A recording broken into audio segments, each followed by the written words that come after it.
Life is lived in comparisons, and studying these differences can help us better understand who we are. One of the biggest comparisons we can look at is the difference between the crutches that we have, the little things that help us get through the day.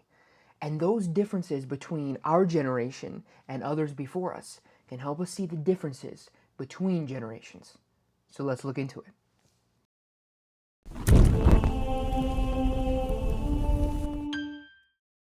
While I was researching the differences between generations, one thing stuck out that was very fascinating, and that is in popular entertainment, the way that different substances are shown by each generation shows us something very interesting about that generation.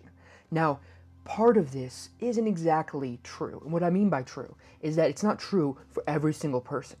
It's more of a true in that it changes across time. There are trends that happen. So while every average person might not be using whatever substance I'm going to talk about, the overall change in that generation and how they're using it shows an interesting pattern.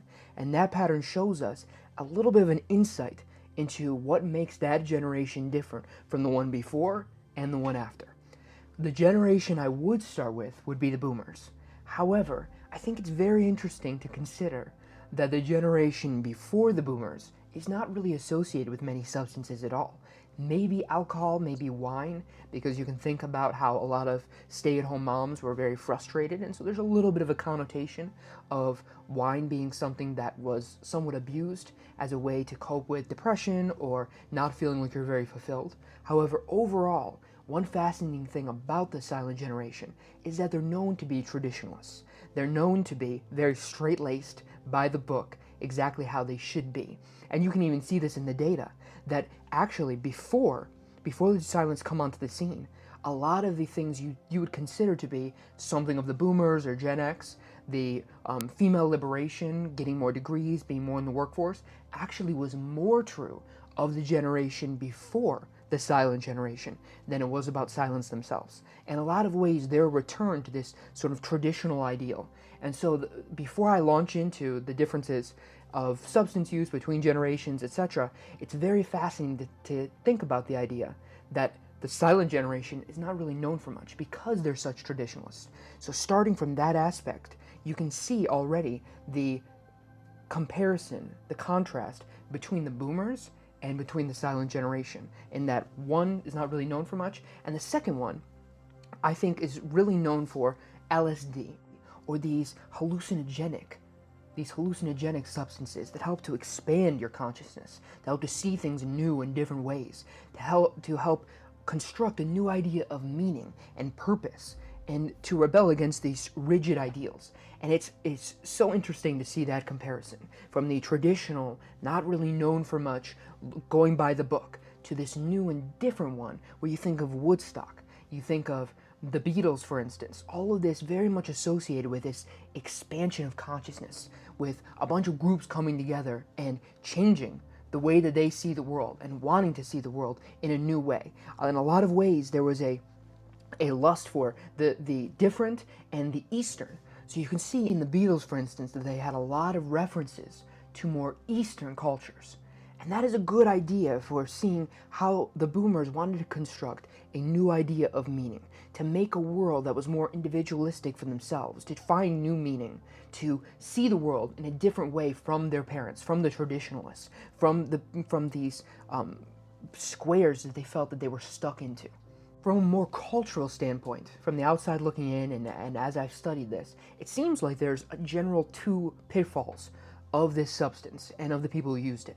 There is the eternally youthful hippie culture that's emerged, of the people who still seem to be stuck in that old way of thinking, and that old being of trying to see the world in that Eastern perspective, and that more expansion of consciousness perspective, and they're stuck in that mindset.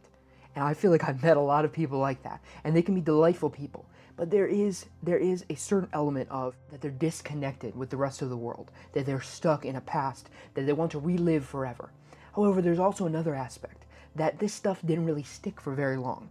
And those people in the second category, they did this for a little while, it was interesting for a bit, and then they fell right back into a lot of the same traditional mindsets and traditional aspects that they had hated to begin with. And then they'll tell themselves that they're just like how they used to be, that they did internalize the interesting concepts of the 60s and 70s, that they did internalize all of those Eastern influences, when in reality, they're just as conservative, they're just as traditional as a lot of the things they rebelled against.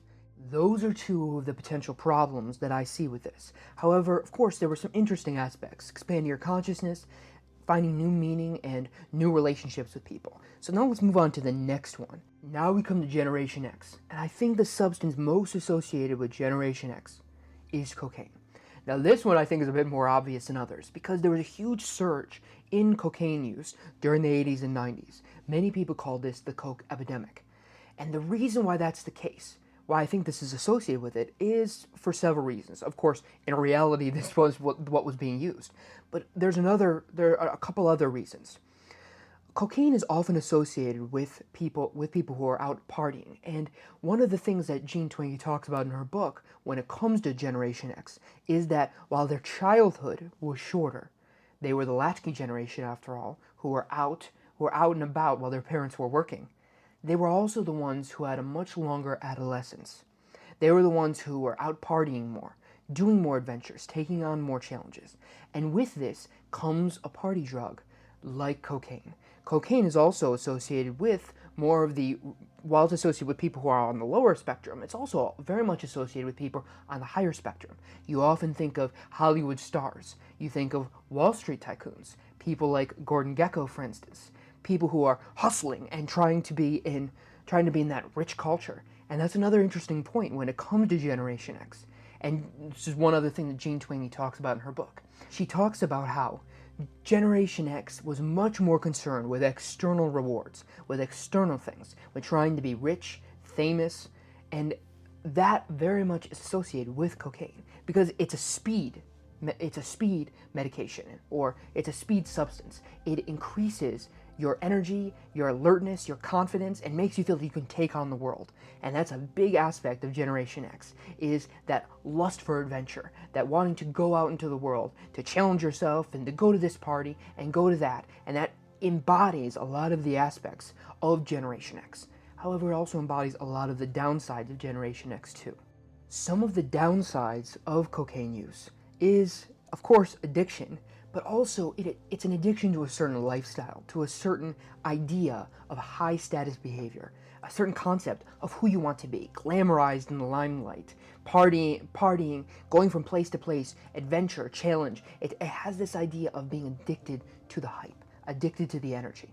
And I think a lot of Gen X can sometimes fall into that, can fall into this mode of remembering the good old days or wanting to always relive it, being stuck in the past where they're out partying and they're out going to this place and they're out going there and meeting new people. And that can lead you to a place where you don't ever grow, where you don't ever become better and become a better version of yourself. And sometimes that means slowing down. Sometimes that means not having as many adventures or not going to as many parties.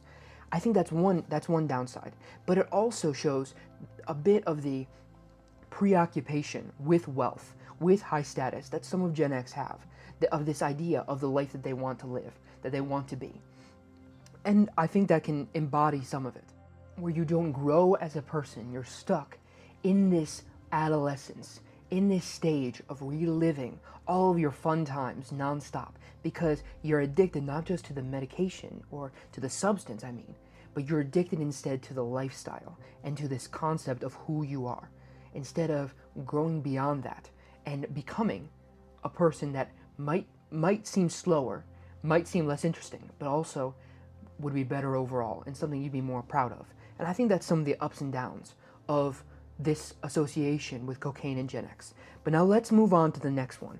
And that of course is millennials. But the interesting part of that is, rather than it being an illegal substance, this is a legal one. And I would argue that the medication or substance most associated with millennials would be Adderall. Drawing again from Jean Twenge's work on the different generations, one big thing that you can see is millennials are the most planned generation. They're the generation that we as a society saw coming the most, and thus they were the generation that we put the most effort into, or arguably the most effort into. Boomers wanted them to be the best. They wanted them to go to the best schools, to have the best after-school programs. And this led to an incredible amount of pressure bearing down on millennials. And also, around this time, you saw a huge upswing, or at least significant upswing, in ADHD. ADHD and ADD were diagnosed far more than they were in the past. This has gone up over time. I think it's the most for Gen Z, but I'm not sure about that. However, I think it's most associated with millennials because of that downward pressure, because of that push to be better, to be your best, to go to the best school, to achieve what you want to achieve. And in many ways, the millennials were the generation with the most self-esteem, with the biggest ambitions in life, that wanted to be the most and be the best. They were the most communitarian. They were the most collectivist in a lot of ways, maybe since the silence, that they were ready to work in groups and to achieve more. But because of this, there was an incredible amount of downward pressure, like a weight on their shoulders. And in many ways, the crutch that I think a lot of millennials leaned on was something like Adderall. Something like Adderall or Vyvanse, something that helped them to focus more and to feel more productive so that way they could live up to the expectations that their parents and that they felt society had placed upon them. However, some of the downsides that came with this is when you find a way to succeed, despite all of the pressure on you, you don't deal with the underlying pressure. You don't deal with what is actually going on with you. And so this addiction that it can lead to leads you to constantly do more, produce more, be more efficient, be more productive, try to live up more to the expectations. And it can lead to a place where you get more burnt out, more emotionally numb, there's more of a feeling that you're behind, that you're not as good as everyone else, that you have to perform more. And it becomes a downward spiral because it allows you to put a Band-Aid on something that you should be dealing with the underlying issue. You should be dealing with, why do I feel this way? Where is this pressure coming from? Is this really what I want for my life? And instead, what you do is just keep going. Keep going. It's not enough. And what Adderall allows you to do is to focus. And when you focus, that blurs your vision to everything else outside of it. It blurs your vision to, well, how am I feeling? It blurs your vision to, why am I doing this? And it leads you to a place where you're at the end of a tunnel and you look back and you ask yourself, why did I even go down this road? Why am I even here? Was I doing this for someone else? Why was I even doing this? And I think a lot of millennials, probably in their maybe 30s to 40s, are having that same realization because they used this substance like a crutch to hide away from what they really should be dealing with. The last one, of course, is Generation Z, our generation. So what is the substance of choice for us? What do we lean on as a crutch? And I think that's pretty obvious. It's marijuana use. And we've seen a big increase of that when it comes to young adults around this time. So the question I think on all of our minds is why? And most of Gen Z could probably tell you. It's because at around 2012, and as we've been growing up, we've been feeling this increased ambient anxiety, this depression, this feeling of a million voices in our heads, of not being good enough, of things being scary or frightening or fearful. And I don't mean that in a way of being hard on our generation. In a lot of ways, we get inundated every day, like a waterfall, an avalanche of negative news. We go on social media and we see this negative thing or that negative thing. We see our friends posting that. It's just nonstop negativity or poor comparisons. And one of the things we've leaned on to help tune that out has been weed and marijuana use, of course. And I think what it's provided for us is a sense of relaxation, of being able to tune out the noise, tune out the background noise, tune out all the things that make us feel like there are a million fire ants all over us, biting at us and telling us these terrible news stories, or that this is bad or that is bad, or that this person did that, and it just seems like too much. But when we're able to use something that can help to filter that out, to calm us down, to make us just enjoy life, just enjoy what's in front of us, it can really help us to move forward or just take a deep breath. And while this has helped us, while I think this has been a good point, just like all the rest, there have been some good aspects, there's also a lot of negative aspects that aren't talked about. One of these downsides are related to the health aspects. And that would be some paranoia, for instance. It can have the opposite effect. A lot of people who use have aspects of paranoia, thinking that people are out to get you or that people are upset with you without even realizing. And I think many people have had that exact problem, and people laugh it off. But if you're looking at it to help you with feelings of anxiety and with symptoms related to anxiety, having the opposite happen and you feeling paranoid can totally defeat the purpose. But then there's some other ones, like for instance, weight gain, because marijuana can increase your appetite, and so weight gain can be another issue that will impact us. Another one is that over a long period of time, if you continue, it can lead to nausea and even vomiting, and this can become a chronic issue because it can upset your stomach. However, aside from the health risks that aren't talked about, I think, enough, one of the other aspects, though, is the cultural impact. And what I mean by that is we as people want things. We have ambitions, we have inspiration, we have aspirations we want to achieve in life. And when we blur out everything else to try to relax, we can also blur out these ambitions. We can also blur out the wants we have for our life. And I think we've all been near the people who seem to be cut off. They seem to be in a haze all the time, in this marijuana-induced haze, where they don't really want many things. They just want their next time where they can relax and play video games and smoke a blunt, right? That's what they want. They want to smoke a joint and just relax, and that's their entire life. It's just a relaxation. They don't really have ambitions anymore. They don't really strive to be successful in whatever aspect they want to be. They don't want to have a good relationship. Sure, if they have that, that's good, but it can lead to this haze being put on you. And I think our generation suffers from that somewhat.